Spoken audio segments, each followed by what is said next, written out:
Hello, everyone. Welcome to today's video. Today we have a special guest amongst us. He's somebody in the Black political space, goes by the name of Komi Gagnon. And today we're just gonna have a little discussion and just talk about a whole bunch of stuff. So stay tuned.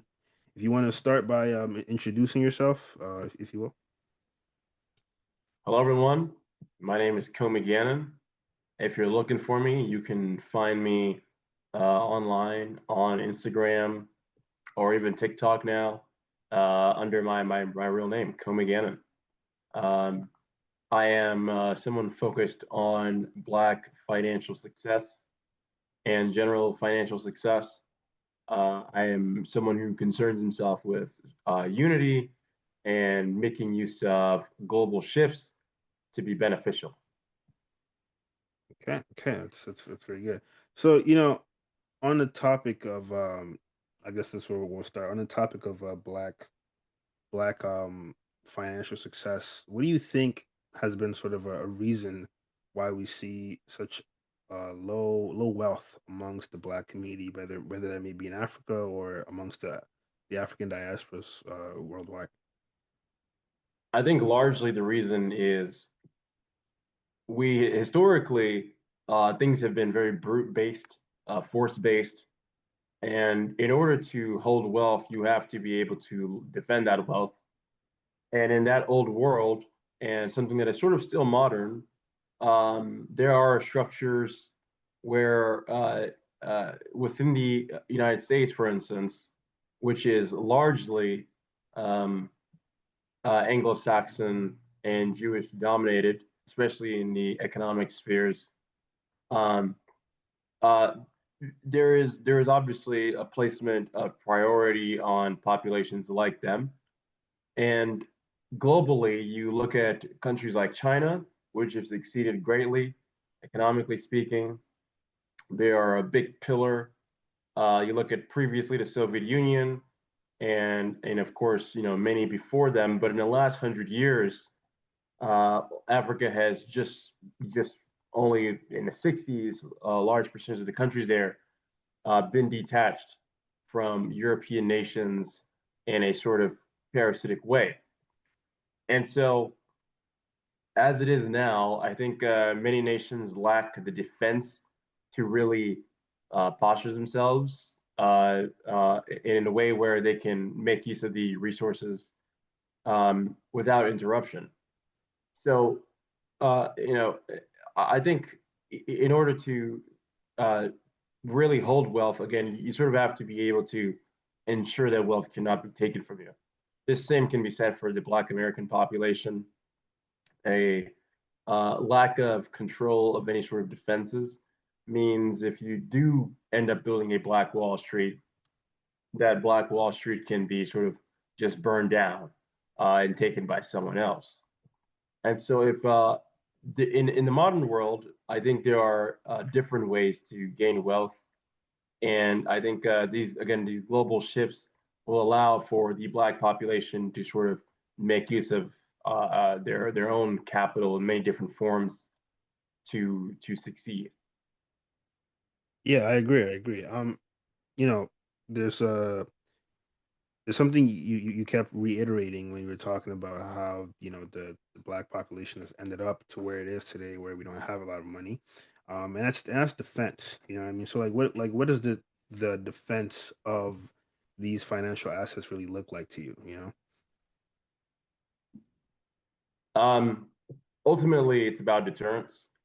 In order to succeed, in order to hold on to your wealth, there has to be some mechanism that makes it to where you simply cannot be interrupted.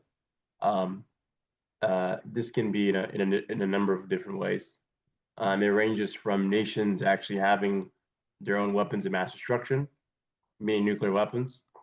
Um, that is number one, I think, or very close to it. And from that point on, having strategic alliances with other nations in the world. So those strategic alliances can be towards nations like Russia or nations like China. And what you gain there is a bit of stability where you're not dependent on people who have historically not been, big friends of the black population, and uh, for the most part, would probably not like to see the black population gain any power. As much as people may speak of capitalism and markets and GDP, there's still this uh, underlying racial aspect of things, and we can even see this playing out with China. As it is right now, China is surrounded on all sides. The U.S. Navy is there. It is sort of, I mean, playing as like a cage to try and stop China from doing anything. And it's always hanging this sort of knife over its head. And so, that is, I think, the racial aspect of things playing out. So, yes, you can succeed economically, but you're going to have to do a lot to defend that. And so, for Africa to succeed, it will have to play a role like China, where you're growing independently, but outside you are still finding different markets, different strategic alliances, and you are defending what you are constructing in many different ways from those who may want to destroy it. If we're focusing more on the Black American population, I think it's been hit in different ways. So it's been hit culturally, and again, just with plain force, which I think is not a smart idea. Now, there is a lot of wealthy black population in the United States, but that population has not been able to form a cohesive bond in the way that they did at some point. And I think this is on purpose. We all know about the COINTELPRO operations, and I think that is a bad idea on the United States part. On the United States part, um, I think it was unnecessary to do that. I think the black population in the United States is a population that is very important, and is a population that I think is better off not irritated to such a great degree. So I would think it is smart that as time goes on, that the Black American population is not interrupted in its construction, and is sort of um, either included or simply respected. Yeah, no, I agree with a lot that you say because like even talking historically, and when we look at our predecessors who have tried to always start off with good things like a good economy, right? A lot of the African youth today always say all Africa needs is to stop the corruption. We just need a good economy. But you bring up a very good point. Like what you said. If you have a good economy, but every time you do get a good economy, a B-2, a Spirit flies over your head and drops a bomb, a bomb. It's not gonna be it's not gonna end well for you. So it's you bring up a very good point there. Yeah. So going off of that, I guess the next sort of question I want to ask you is like, so what does a perfect sort of world look like to you? Because you mentioned the racial undertone that is underlying underneath the U.S. Financial power. Obviously, as obviously after World War II, it was just sort of like Pax Americana, America ruling over everything in the world, right? But as time has gone on, we've started to see that mask slip a lot, with the rise of things like white nationalism and just a lot more racism, as we can see. So, you know, obviously race is not something that can simply be ignored anymore. You know what I mean? America has tried that for a very, very long time, but it's not working. You know what I mean? Because a lot of people are starting to become more racialized. Obviously, we're seeing the Save Europe kids and just a whole bunch of other things like that. So, like, what does a perfect world look like to you with race and all that included? Well, I don't think America tried really. I think it was all pretend. In fact, quite the opposite. If the people in charge wanted the races to sort of be fine with each other, I think what they would have done is, again, include the black population as an entity, not trying to separate individuals and bringing in certain black individuals while sort of turning them against the general cause of their group success. And they didn't do that. They wanted to sort of degenerate the black population of obviously again with the COINTELPRO, the crack epidemic, and then there's just these cultural attacks, these promote the promotion of these disgusting things, promotion of single motherhood, paying a black woman to be single mothers, and so on and so forth. So all these things are not attempts at racial coming together, you know.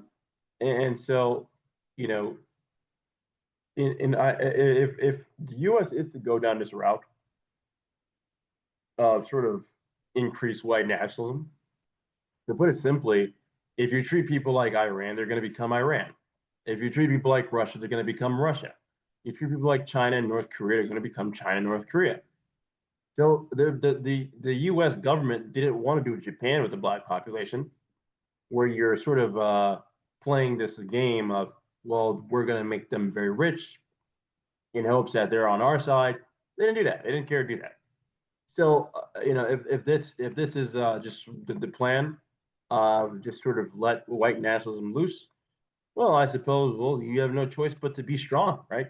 You will start asking those questions. Even European nations are now asking this question, as the U.S. has decided they don't want to sort of support NATO anymore. Do we need nuclear weapons?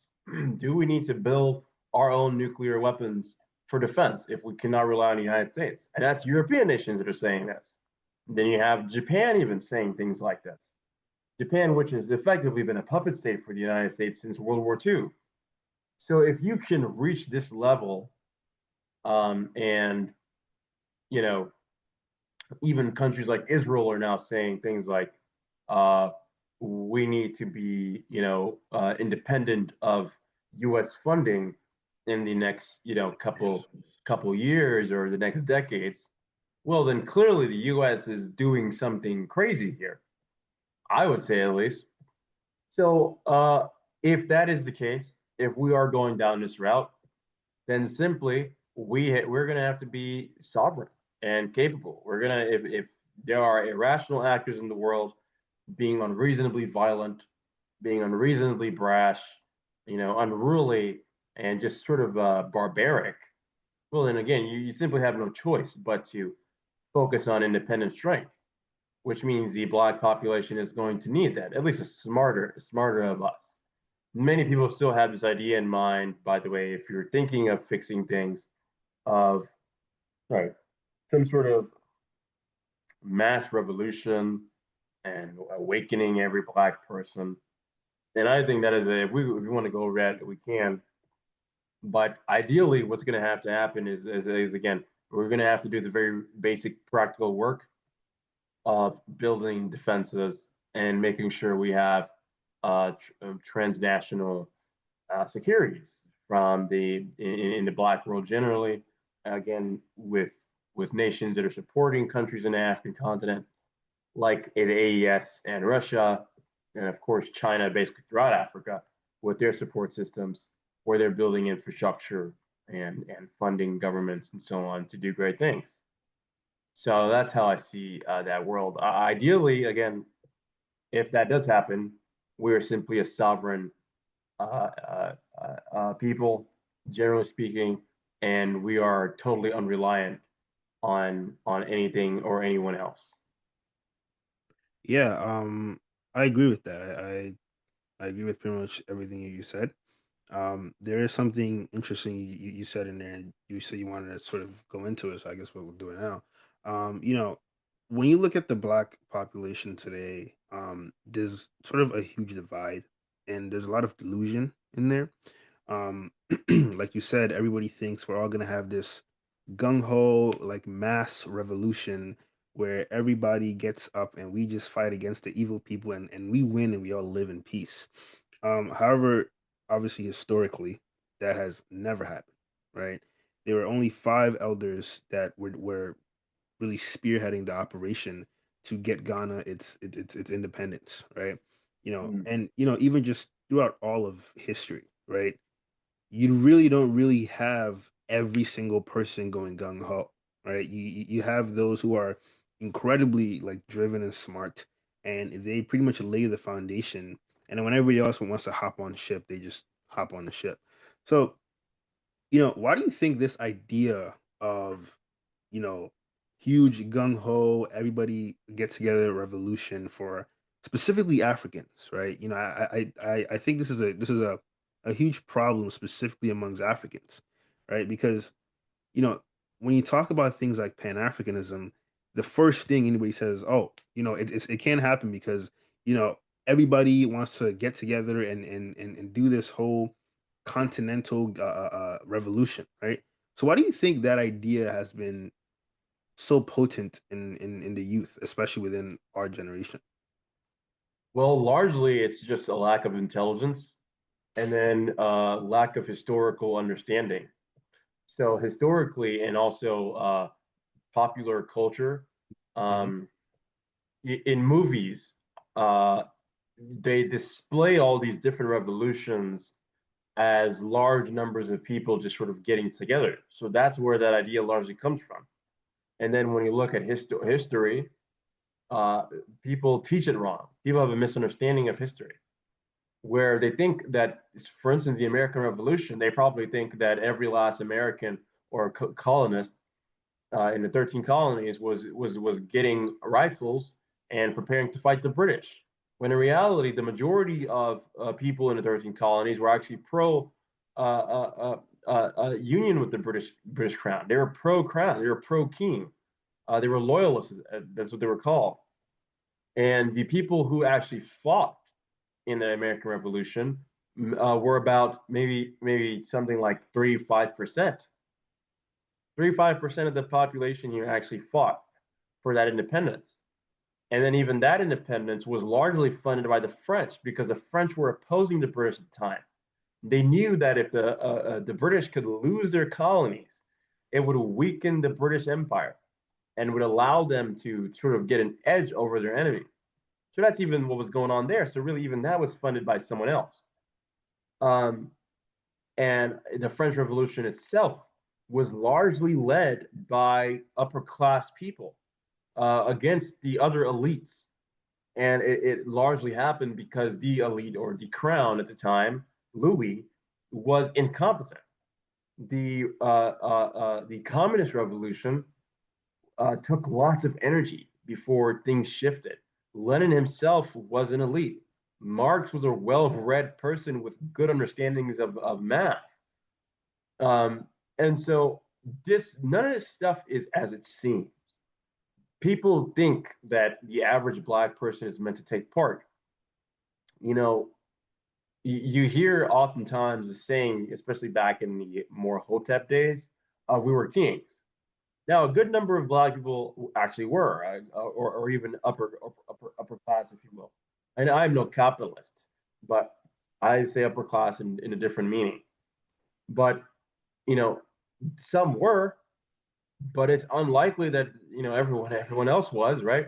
Yeah. So historically, it's never been most people. It just never has been, whether it's in wartime or non-wartime.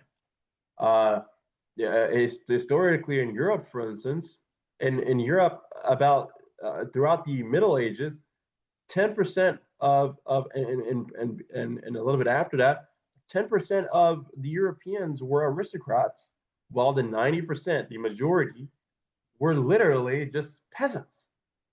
That's what it was. You hear like white supremacists, and they'll say, "Well, we built this the greatest things in the world. They'll point at castles and so on and so forth." Mass majority of people who are saying this never ever lived in a castle, nor do they have ancestors who did. And so uh, it's I think there's a lot of misconceptions that make the black population think it's supposed to be like that, and it's just dreaming. Anyone who thinks that is dreaming.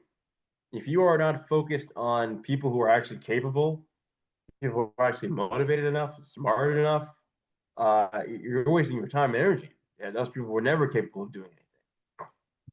Yeah, and I agree with that because, once you've had a conversation with the average like black person, a normie, if you would, um, it becomes very clear like the difference, right? Like I recently posted a video where I said I think it might actually be over for the black race.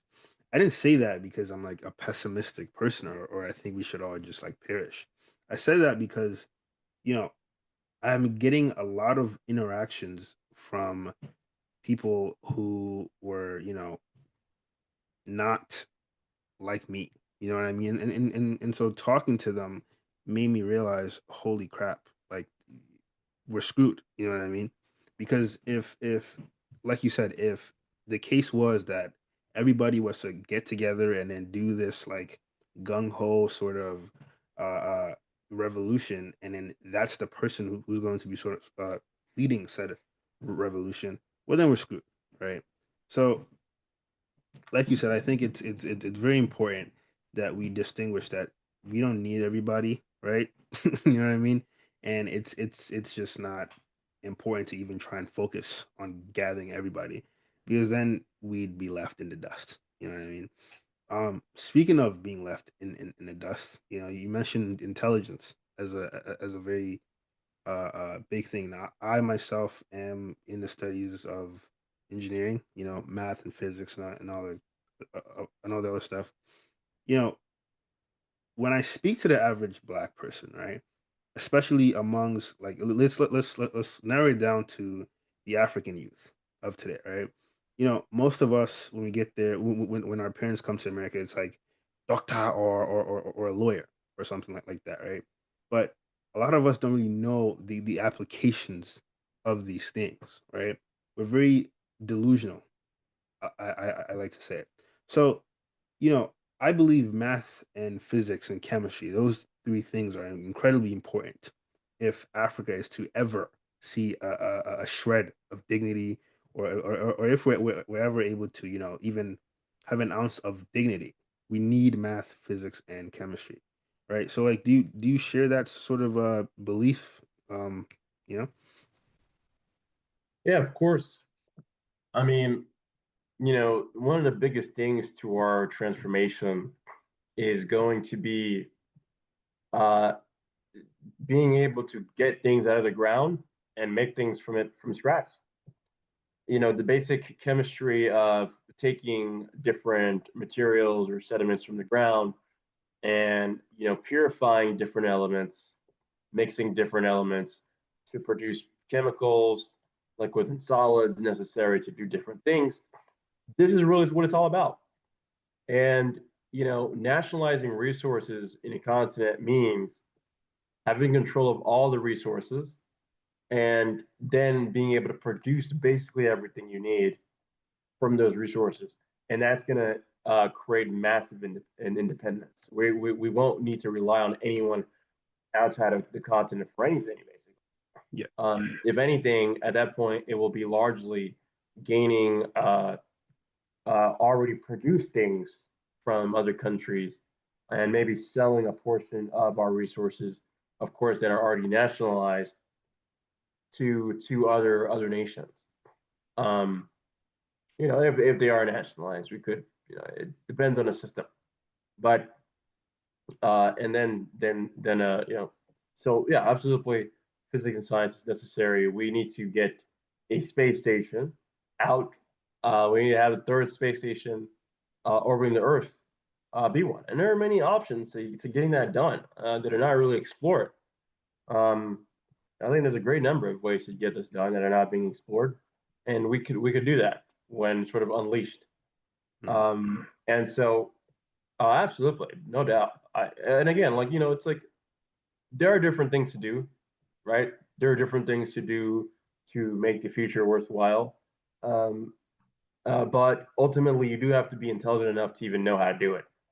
Like if someone isn't really capable of, I mean, let's ask ourselves for a second.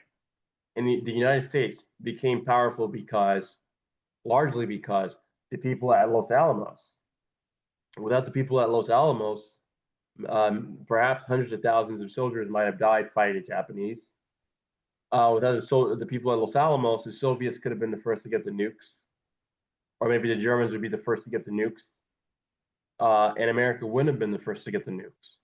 So if you're judging between the Los Alamos people in the United States, the people who were working for in a Manhattan Project to build the nuclear bomb, versus literally every other American, who would you say played the more vital part? I Los would say the people at Los Alamos, right, who were building the nuclear bomb. So I do think that again, like intelligence makes you way more important and way more necessary for our success. Yeah, I agree to that. Speaking of intelligence, right? Obviously, when we look historically today, that like there's been a effort to keep a lot of the black population just a little bit uninformed. You know what I mean? In terms of everything, right? Just recently, I had someone on one of my videos comment and ask, how does knowing science and physics correlate to military power? And I was almost baffled by the question because those two things are like this, you know what I mean? So, how do you think we like how do you think in a perfect world we sort of go about fixing something like that? Well, I think fixing is actually, or looking to fix it, is not the way to look at it at all. I think because if you're trying to fix it, you're trying to change people, and that is quite the job. It's a tall order. Yeah, people are, I think, trained to be as dumb as possible, so that they're not threatening. Um, and I don't necessarily believe we can change these people, and nor do I really want to. Those who can change, great.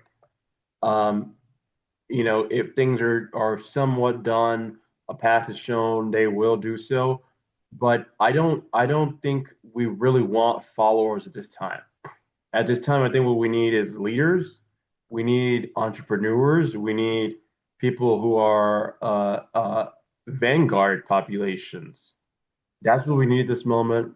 And I think anything outside of a vanguard population should be disregarded right now. Yeah.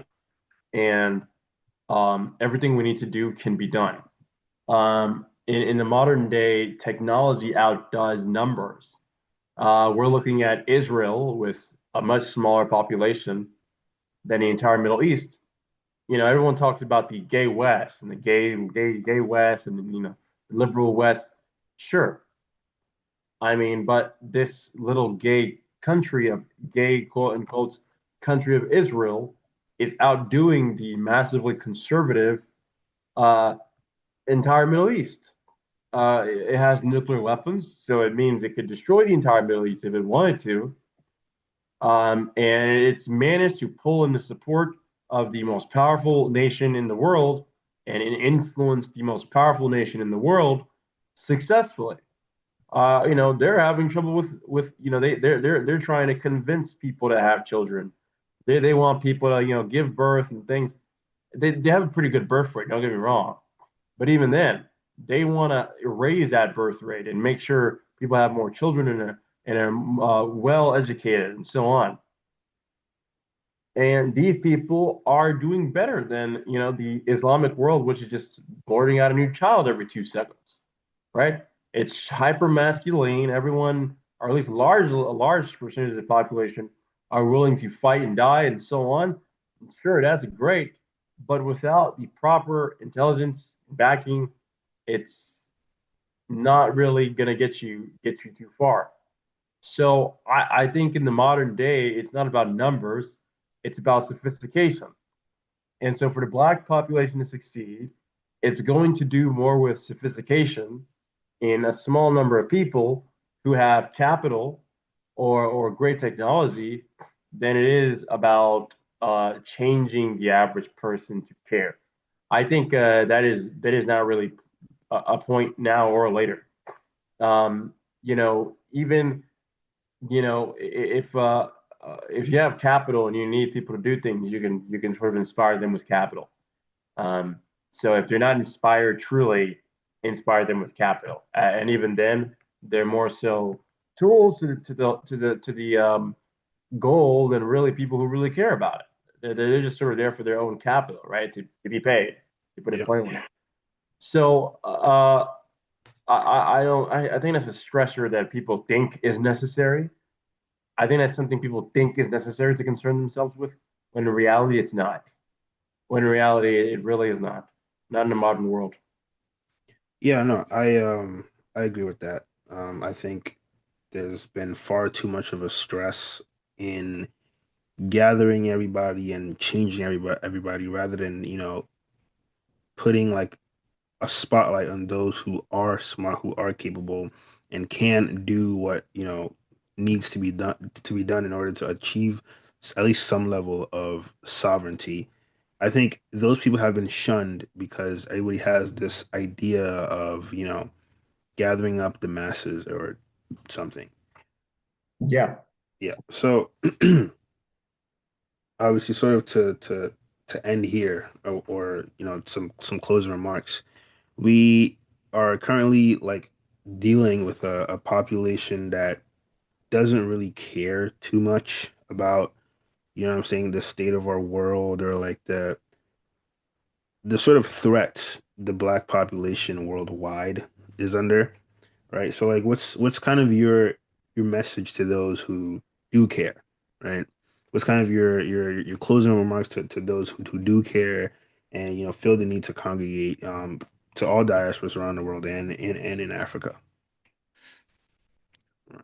I would simply say that what you should do is gather with people who do concern themselves with the future. Surround yourself with serious people, motivated people who want to complete tasks, and get to work. That's what I would say. Um, there are a number of people like that out there, and you should look for them, and sort of maneuver in the world, play smartly. Uh, at the moment, it seems the globe is a bit turbulent. It seems the United States is taking a turn in this weird decline slash attempt at revival. It's really weird. It's very troublesome and very hectic. Um, you know, make use of whatever is still there, and look for the reasonable alliances. Look for alliances where you can find them, but ultimately, it's all about getting to work internally, and that internal work will make dealing with the outside world far easier as time continues on. Do not concern yourself with every last person.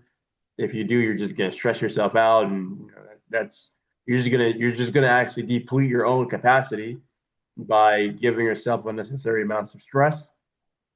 But do not forget to also feel. Don't think you're the bad guy. We're not the villains here. In the beginning, it's really all about the care and concern for our own population and increasing our own success in the world while helping whoever we can. Outside of that, that's what it's all about. And so focus on those things, and continually work intelligently. Yeah, no, I agree to that. My sort of message to those who are like watching and those who do care about our current state of affairs.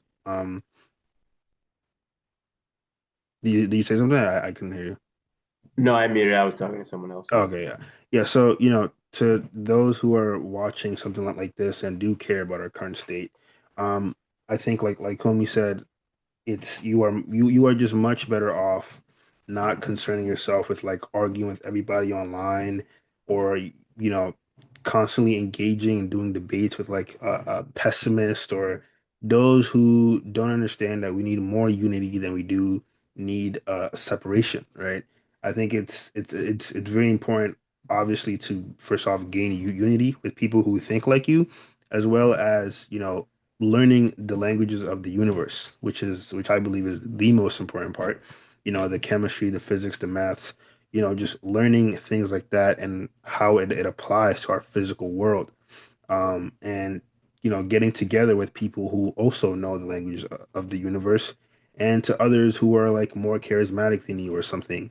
And I think in the future going forward, if we have said unity, it'll be a much better population, and we would have a much better outlook on our future going forward. So that's sort of my closing remarks to anybody watching who thinks like this.